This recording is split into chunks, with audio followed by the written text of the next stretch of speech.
When I was in third grade, my parents moved my brother and I to rural Wisconsin. We moved to an area halfway between the town of Siren and Spooner, Wisconsin.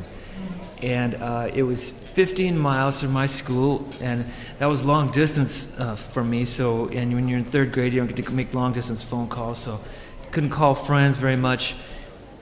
Our nearest neighbor was 2 miles away. She was a wonderful older lady, about 65 years old at the time, and she and I didn't have a whole lot in common. You know, she didn't like to play with trucks and stuff, and I didn't like to knit. And my older brother was 3 years older than me, just older enough to be able to do things that I wasn't able to do. So I spent a lot of time by myself out there in the country. We had this beautiful acreage and stuff, and I kind of had to make my own entertainment, my own friends. And so I did, and I decided to write a song for them, and this is that song.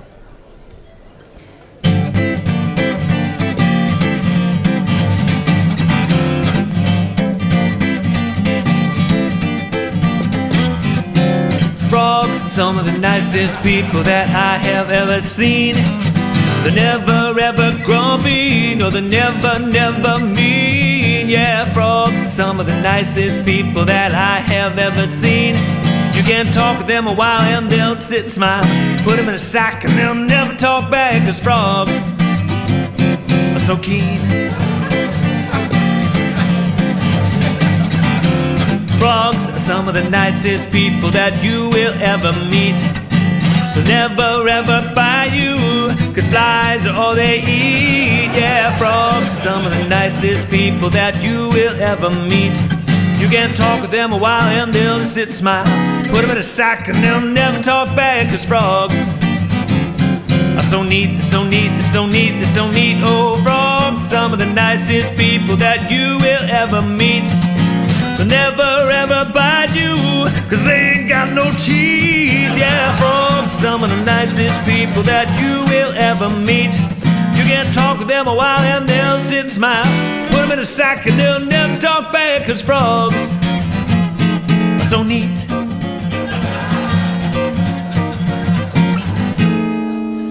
There's just one thing I'd like to say before I end this song. Just one thing I'd like to ask, and you know it won't take long. There's just one thing I'd like to say before I go away. Tell me, have you, tell me, have you, tell me, have you, tell me, have you hugged your frog today?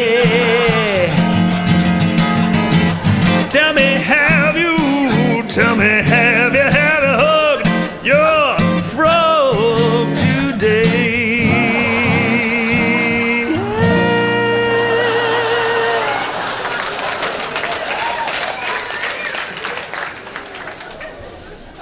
I've seen the impact that frogs had on people when they heard that song. I thought, you know, as a songwriter, you want to touch people's lives, and you just thought, I got to write more songs like that. But then I also want to be sensitive to the reality that a lot of people don't like the same forms of music, and, you know, one song might not reach another, you know, kind of the heart language of the music. And so that song was kind of a jazz blues thing. And so I decided to write a sequel to this song in a kind of a country style. You know, it's going to kind of reach the people who kind of really relate to country music. And this song is kind of deeper. You can tell by the title, it's called Tadpoles. And this, by the way, is based on a true story. So here's this song.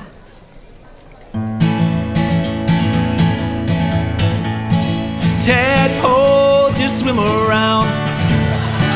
Tadpoles, they never drown. If you feed them, they will grow legs, 'cause they come from frog eggs. You can put them in your aquarium with your guppy if there's room. And if your guppy dies, his body soon will be consumed by a tadpole. 'Cause tadpoles are scavengers. They eat all the leftovers. Had myself some tadpoles, found them in a swamp. I fed them lettuce and Wheaties, and they were looking real fine and plump. Then one day I had to move to the suburbs for the summer, and I took my tadpoles with me, and the story becomes a bummer. Well, their water was getting murky, filled with tadpole dung. covered with brown lettuce and soggy, weedy scum. So I decided that the time had come for the water to be changed, and I poured that old swamp water out and gave him city water in exchange. Well, those tadpoles started swimming around and jumping through the air. Looked like they were happy and didn't have a care. So I patted myself upon the back and said, a job well done.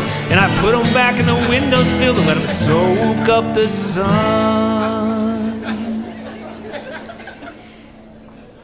But when I came back to the sill, a sorry sight was seen. For I forgot that city water was filled with chlorine.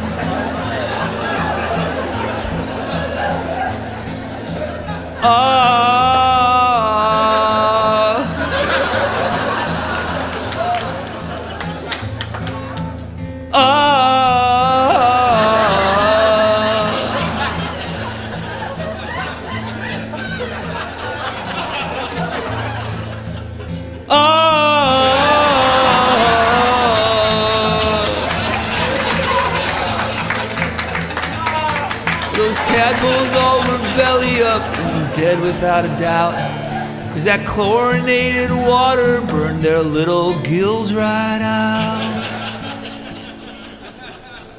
Now there's a moral to this story and a lesson to be learned.